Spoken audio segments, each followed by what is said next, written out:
Tibia bone is the medial bone of the leg. It has upper end, shaft and the lower end. Side determination of tibia. Upper end is larger as compared to that of lower end. Lower end, medial end projects downward and is called medial malleolus. Anteriorly, tibial tuberosity is present, and the anterior border is most prominent border and is crest-like. So this is my right side bone. Upper end of tibia has two condyles, intercondylar area, tibial tuberosity. First of all, condyles of tibia. Medial condyle is larger as compared to that of lateral condyle. This is medial condyle. It has central concave area and peripheral flat area. Superiorly, it articulates with the medial condyle of the femur to form knee joint. Lateral margin of the medial condyle is raised to form intercondylar tubercle. This is medial intercondylar tubercle.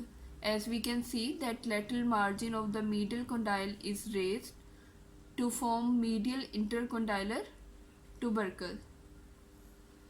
Posterior to the medial condyle, groove is present. This is groove.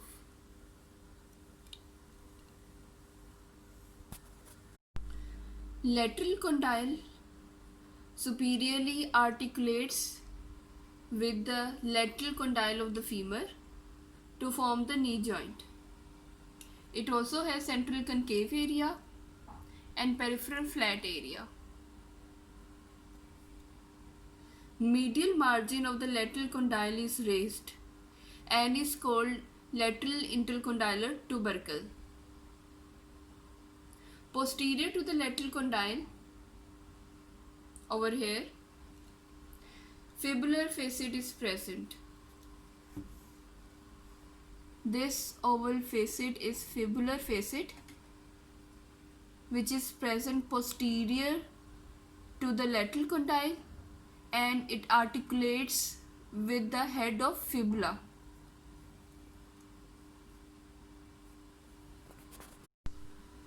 Intercondylar area. Intercondylar area is present between two condyles, medial condyle and lateral condyle. Its central A part is raised and is called intercondylar eminence, which is bounded medially and laterally by medial and lateral intercondylar tubercles. This is intercondylar area and this is medial intercondylar tubercle, this is lateral intercondylar tubercle. So these two raised parts are tubercles.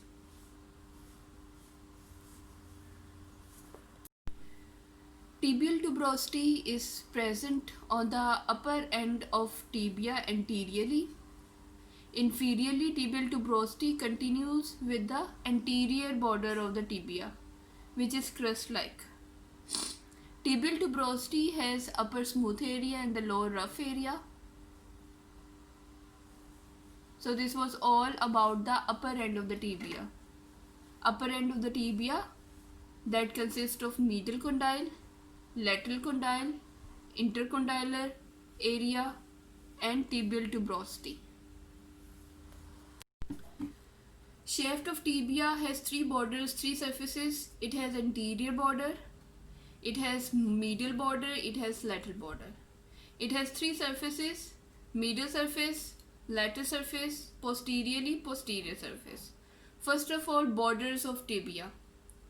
Anterior border of tibia extends from tibial tuberosity above towards the anterior border of the medial malleolus.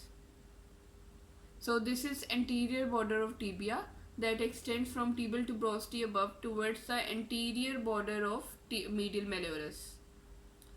Medial border of tibia. Medial border of the tibia extends from medial condyle above towards the posterior border of the medial malleolus. Again, medial border of the tibia extends from medial condyle above towards the posterior border of the medial malleolus. This is medial malleolus part. Lateral border of tibia. Lateral border of tibia extends just below the fibular facet. As we know that fibular facet is present posto-inferior to the lateral condyle. Just below the fibular facet, lateral border extends downward towards the anterior border of the fibular notch. Lower end laterally has fibular notch and medially has medial malleolus. This is fibular notch. So lateral border extends from fibular facet. This is fibular facet. It extends downward towards the anterior border of the fibular notch. This is notch, this is anterior border. So this is lateral border.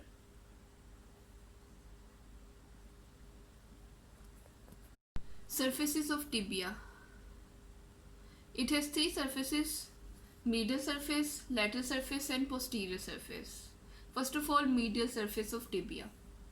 Medial surface of tibia is present between the anterior border and the medial border. Lateral surface of tibia. Lateral surface of tibia is present between the anterior border and the lateral border. Lateral border is also called introitious border. So this is lateral surface of tibia. Posterior surface of tibia is present between the medial border and the lateral border. This is posterior surface of tibia. Posterior surface of tibia in its upper part has soleus line. This is an oblique line which is present at the upper end of the tibia. It begins inferior to the fibular facet. It extends downward towards the medial border. This is soleus line, soleal line. Superior to the soleal line, triangular area is present. Below the soleal line, vertical ridge is present that divides the area below the soleal line into medial area and the lateral area. Again, posterior surface has soleal line that begins inferior to the fibular facet and ends at medial border. Area above the soleus line is triangular and area below the soleal line has a vertical ridge in the center that divides the area below the soleal line into medial area and lateral area. This whole surface is posterior surface. Lower end of tibia has 5 surfaces: anterior surface, medial surface, lateral surface, posterior surface and inferior surface. Anterior surface of the lower end of the tibia is smooth superiorly and rough inferiorly. Medial surface of the tibia at its lower end form medial malleolus. It is subcutaneous prominence present on the medial side of the ankle. This is medial malleolus. Lateral surface of the lower end has fibular notch. This is fibular notch that is attached with the lower end of the fibula. Inferior surface of the tibia is grooved and it articulates with the trochlear surface of the talus bone. Talus is basically a tarsal bone which is present in the foot. So inferior surface of the tibia at its lower end is also involved in forming the ankle joint with the talus bone. This was all about lower end of tibia.